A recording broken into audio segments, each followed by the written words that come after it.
అందరికీ నమస్తే అండి. కూటమి ఈ ఎమ్మెల్సీ ఎన్నికల్లో భారీ మెజార్టీలతో గెలిచింది. కృష్ణా గుంటూరు జిల్లాల ఎమ్మెల్సీగా ఆలపాటి రాజా గారు 82,000 పైచిలకు మెజారిటీ, ఉభయ గోదావరి జిల్లాల ఎమ్మెల్సీగా పేరాబత్తుల రాజశేఖరం గారు 77,000 పైచిలకు మెజార్టీతో గెలిచారు. సో దీంతో ఇది ప్రభుత్వానికి రెఫరెండం. కూటమి ప్రభుత్వ పరిపాలన పట్ల ప్రజలందరూ కూడా ఫుల్ సంతోషంగా ఉన్నారు. సో అందుకే గత ఎన్నికల్లో అంటే 2024 మే నెలలో జరిగిన పోలింగ్లో 56-57% మాత్రమే వచ్చిన ఓట్లు ఈసారి 65%కి పైగా వచ్చాయి. అంటే కూటమికి ఓట్ల శాతం పెరిగింది అని ప్రచారం చేస్తున్నారు. కావచ్చు, ఆ ప్రచారాన్ని ఎవరో తప్పనరు. కానీ నేను ఇక్కడ హెడ్డింగ్ మీకు ఏం పెట్టాను? సో అసమ్మతి వర్సెస్ అభిమానం, ఈ రెండింటికి మధ్య పోటీలో ఎప్పుడూ కూడా అభిమానమే పైచేయి. తెలుగుదేశం పార్టీ కార్యకర్తలు తీరు వేరు. బహుశా రాజకీయ పార్టీలు మన ప్రపంచంలో, మన భూమి మీద చాలా ఉంటాయి. సరే, ప్రపంచమంతా ఎందుకు కానీ ఇండియాలో చాలా రాజకీయ పార్టీలు ఉంటాయి. కానీ అందులో తెలుగుదేశం పార్టీలో ఉన్న కార్యకర్తల ఆలోచనలు వేరే పార్టీ కార్యకర్తలకు ఉండవు. ఆ పార్టీ కార్యకర్తలు ఆ పార్టీ తప్పు చేస్తే తప్పు అని ఓపెన్గా ఒప్పుకుంటారు. ఆ పార్టీని తిడతారు అవసరమైతే, చంద్రబాబు గారిని తిడతారు అవసరమైతే. కానీ ఎన్నికలు వచ్చేసరికి పార్టీగా ఓటు వేస్తారు. ఆ సింబల్ దాటి బయటకు వెళ్ళరు. అది ఎమోషన్. నిజంగా అది నిజాయితీ కూడా. అది కార్యకర్తల్లో ఉన్న నిజాయితీ. వాళ్ళు అంటే కార్యకర్తల అభిప్రాయం ఎలా ఉంటుందంటే, మా పార్టీ మా అధికారం, మా ప్రభుత్వం, మా ఇష్టం, బాగోలేకపోతే బాగోలేదు అంటాం, కానీ మేము మా వాళ్ళని గెలిపిస్తాం. అది తెలుగుదేశం పార్టీకి మాత్రమే సాధ్యం. వాళ్ళ డిసిప్లైన్లో ఉంటారు, వాళ్ళ లైన్లో ఉంటారు, వాళ్ళ నిజాయితీలో ఉంటారు. అందుకే కూటమి ప్రభుత్వం అధికారంలోకి వచ్చిన తర్వాత కొన్ని వర్గాల్లో వ్యతిరేకత ఉన్నమాట వాస్తవం, కార్యకర్తల్లో అసమ్మతి ఉన్నమాట వాస్తవం. ఎవరు కాదంటారు? కార్యకర్తల్లో అసమ్మతి లేదని ఎవరైనా చెప్పగలరా? పనులు జరగట్లేదు, నామినేటెడ్ పదవులు ఇంకా జాప్యం అవుతున్నాయి, వైసీపీ వాళ్ళకు పనులు జరుగుతున్నాయి ఈజీగా.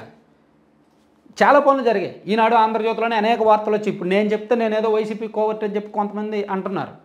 సో నేనే చెప్పక్కర్లా, ఈనాడు ఆంధ్రజ్యోతిలో కూడా చాలా వార్తలు వస్తున్నాయి. షిరిడి సాయి వాళ్ళకి ఇంకా కాంట్రాక్టులు ఇస్తున్నారని, వైఎస్ జగన్మోహన్ రెడ్డి గారి బంధువులకి ఇంకా బిల్లులు చేస్తున్నారు, కాంట్రాక్టులు ఇస్తున్నారు, లీజులు ఇస్తున్నారని, కొన్ని చోట్ల వైసీపీ వాళ్ళతో లాలూచీ పడ్డారని. సో చాలా చోట్ల వార్తలు వస్తున్నాయి కదా. సో దానివల్ల కార్యకర్తలకు నిజంగా పనులు అవ్వట్లేదు, అసమ్మతి ఉన్నమాట వాస్తవం. అందుకే జీవీ రెడ్డి గారు లాంటి వాళ్ళు బయటకు వెళ్ళిపోయారు. జీవీ రెడ్డి గారు బయటకు వెళ్ళిపోయిన తర్వాత కూటమి టీడీపీ కార్యకర్తలు ఎక్కువ మంది జీవీ రెడ్డి గారికే మద్దతు పలికారు. ఇంత జరుగుతున్నా, టీడీపీలో తప్పులను చెప్తున్నా, ఓపెన్గా డిస్కస్ చేస్తున్నా, కానీ ఎన్నికలు వచ్చేసరికి టీడీపీ కోసం పనిచేశారు, టీడీపీకి ఓట్లు వేశారు, టీడీపీకి ఓట్లు వేయించారు, పోల్ మేనేజ్మెంట్ చేశారు, బూతులకు ఓటర్లను తీసుకువెళ్ళారు, ఓట్లు వేయించారు. సో అది టీడీపీ గొప్పతనం. వాళ్ళు పార్టీ లైన్లో ఉంటారు, పార్టీ డిసిప్లైన్లో ఉంటారు. అట్ ద సేమ్ టైం పరిపాలన బాగుందా లేదా, పరిపాలన ఎలా ఉంది, చంద్రబాబు గారు ఎలా పరిపాలిస్తున్నారు అనేది నిజాయితీగా నిజంగా మాట్లాడతారు. అంతే తప్ప వైసీపీ వాళ్ళు పరిపాలన బాగోపోయినా అంతా బాగుంది అనే అబద్ధంలో ఉంటారు, అనే మాయలో, భ్రమలో ఉంటారు. అదే రెండింటికి తేడా. వైఎస్ఆర్ కాంగ్రెస్ పార్టీ వాళ్ళు ఏంటంటే, వాళ్ళ అధికారంలో నుండి వాళ్ళు తప్పులు చేస్తారు, కానీ తప్పులు బయటకు ఒప్పుకోరు. అంతా బాగుందని మభ్యపెట్టే ప్రయత్నం చేస్తారు. అది నాణ్యానికి ఒకటో వైపు. ఈ ఎమ్మెల్సీల భారీ గెలుపు కనుక మనం ఏ విధంగా చూడాలనేది. కార్యకర్తల్లో అసమ్మతి ఉన్నప్పటికీ ఓట్లు వేశారు, వేయించారు, సిన్సియర్గా పనిచేశారు, బూత్ మేనేజ్మెంట్, పోల్ మేనేజ్మెంట్ చక్కగా చేసుకున్నారు కాబట్టి ఆ మెజార్టీలు వచ్చాయి. అది నాణ్యానికి ఒకటో వైపు. అట్ ద సేమ్ టైం గ్రాడ్యుయేట్లు కూడా కూటమి ప్రభుత్వం అధికారంలోకి వచ్చి 8 నెలలే అయింది కదా, ఈ టైంలో మనం ఓట్లు రివర్స్లో వేస్తే మనకు దెబ్బ కొట్టొచ్చని అటు వెళ్ళారు. మరోవైపు వైసీపీ వాళ్ళు అనవసరంగా పీడీఎఫ్కి మద్దతు ఇచ్చారు. ఒకవేళ వైసీపీ మద్దతు పీడీఎఫ్కి లేకపోతే లక్ష్మణరావు గారు అంత తేడాతో ఓడిపోయేవాడు కాదేమో. ఆయన 3 సార్లు ఎమ్మెల్సీగా గెలిచిన వ్యక్తి, ఆ ప్రాంతంలో చాలామంది గ్రాడ్యుయేట్లకు తెలిసిన వ్యక్తి. అటువంటిది అంత దారుణంగా ఎలా ఓడిపోతాడు ఆయన? గతంలో జరిగిన ఎన్నికల్లో ఇదే ఈ కేఎస్ లక్ష్మణరావు గారు 60,000 పైచిలకు మెజార్టీతో గెలిచాడు, కానీ ఇప్పుడు ఓడిపోయాడు దారుణంగా. బహుశా వైసీపీ మద్దతు ఇవ్వడమే కారణమేమో. సో అందులోకి అధికారంలో ఉన్నారు కాబట్టి ఈ గెలుపు ఖచ్చితంగా ఉంటుంది. ఇప్పుడు వైఎస్ఆర్ కాంగ్రెస్ పార్టీ అధికారంలో ఉన్నప్పుడు, అధికారంలోకి వచ్చిన కొత్తలో కొన్ని ఎన్నికలు జరిగాయి, స్థానిక సంస్థల ఎన్నికలు, అవి వాళ్ళు కూడా అన్నీ గెలిచారు. 90% సీట్లో 85% సీట్లో గెలుచుకున్నారు. ఎలా గెలిచారు? సో అధికారంలో ఉన్నారు కాబట్టి ఇది రిఫరెండంగా తీసుకుంటాము కాబట్టి మేము భారీగా గెలిచాము అంటే మేబీ కావచ్చు. ప్రభుత్వం మీద వ్యతిరేకత ఉన్నప్పటికీ, అసమ్మతి ఉన్నప్పటికీ, అసంతృప్తి ఉన్నప్పటికీ మరీ తిప్పి కొట్టాల్సినంత లేదు, మరి ఈ ప్రభుత్వాన్ని తిరస్కరించాల్సినంత వ్యతిరేకత లేదు అనేది ఒక సూచకం.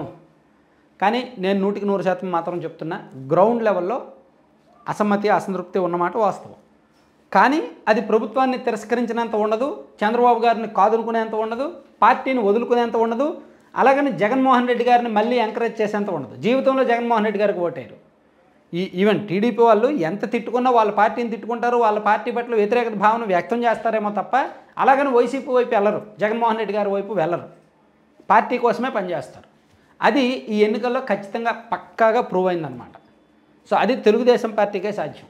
బహుశా ఏ పార్టీల్లో కూడా పార్టీ లైన్లు దాటితే పూర్తిగా పార్టీ లైన్ దాటి అగ్రెసివ్గా వెళ్ళిపోతారు, లేదా పార్టీ లైన్లో ఉంటూనే మరో తరహా రాజకీయం చేస్తారు. కానీ టీడీపీలో మాత్రం పార్టీలో ఉంటూ పార్టీ లైన్ అనేది సంబంధం లేకుండా ఎవరికి వాళ్ళు వ్యక్తిగత స్వేచ్ఛ, ఎవరికి వాళ్ళు వ్యక్తిగత స్వాతంత్రం, ప్రజాస్వామ్యం తీసుకొని, భావ వ్యక్తీకరణ స్వేచ్ఛ తీసుకొని మాట్లాడుతూ టైం వచ్చినప్పుడు పార్టీ కోసమే పనిచేస్తారనమాట. అందుకే అంత భారీ మెజార్టీలతో గెలవగలిగారు. సో గెలిచాం కదా కాబట్టి ఇంకా అసమ్మతి లేదు, అసంతృప్తి లేదు అనుకుంటే ఎవరిష్టం వాళ్ళది. కానీ ఇక్కడ అసమ్మతికి అభిమానానికి పోటీ జరిగింది, అభిమానమే గెలిచింది. అసమ్మతి కాసేపు పక్కకు పెట్టేసి అభిమానం వాళ్ళది కాబట్టి గెలిపించుకున్నారనమాట. Thank you.